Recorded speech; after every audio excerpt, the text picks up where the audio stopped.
ആരാധകരുടെ പ്രതിഷേധം ഒടുവിൽ ഫലം കണ്ട് തുടങ്ങുന്നുവെന്ന് വേണമെങ്കിൽ നമുക്ക് പറയുവാനായിട്ട് സാധിക്കും. കാരണം ആരാധകരുടെ നല്ലൊരു പ്രതിഷേധം കൊണ്ട് തന്നെയാണ് ആഷ്ലി വെസ്റ്റ്വുഡ് എന്ന് പറയുന്ന പരിശീലകനെ കേരള ബ്ലാസ്റ്റേഴ്സ് മിഡ് സീസണിൽ വെച്ച് ടീമിലേക്ക് എത്തിക്കുന്നതും അദ്ദേഹത്തിൻ്റെ കീഴിൽ ഒരു മികച്ച റണ്ണ് കേരള ബ്ലാസ്റ്റേഴ്സ് നടത്തുവാനായിട്ട് സാധിക്കുന്നതും പുതിയ സൈനിങ് ആയിട്ടുള്ള കരീം പെനാരിഫ് അതോടൊപ്പം തന്നെ ഫ്രാങ്ക് തുടങ്ങിയ താരങ്ങളെ ബ്ലാസ്റ്റേഴ്സ് ടീമിലേക്ക് എത്തിക്കുന്നതും നമ്മൾ കണ്ടിട്ടുണ്ടായിരുന്നത്. ആരാധകരുടെ പ്രതിഷേധം ഇതോടുകൂടി അവസാനിച്ചു എന്ന് നമ്മൾ കരുതേണ്ട ഒരു ആവശ്യകതയില്ല. കാരണം ആ ഒരു പ്രതിഷേധം വീണ്ടും തുടർന്നുകൊണ്ട് തന്നെ ഇരിക്കുകയാണ്.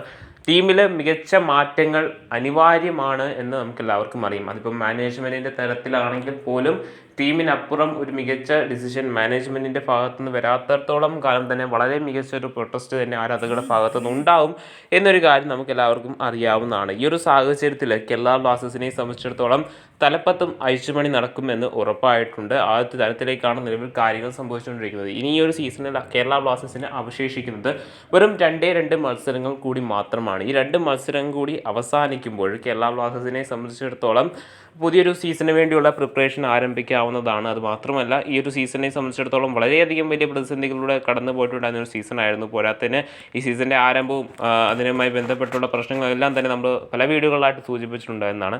സോ ഇനി വരുവാനായിട്ട് പോകുന്ന സീസണിൽ കേരള ബ്ലാസ്റ്റേഴ്സിന് വമ്പൻ മാറ്റങ്ങൾ നമുക്ക് പ്രതീക്ഷിക്കാവുന്ന ഒന്നാമത്തെ ഒരു കാര്യം, കേരള ബ്ലാസ്റ്റേഴ്സിൻ്റെ നിലവിലെ ചീഫ് എക്സിക്യൂട്ടീവ് ഓഫീസറായിട്ട് നിലകൊള്ളുന്നത് അഭിക് ചാറ്റർജിയാണ്.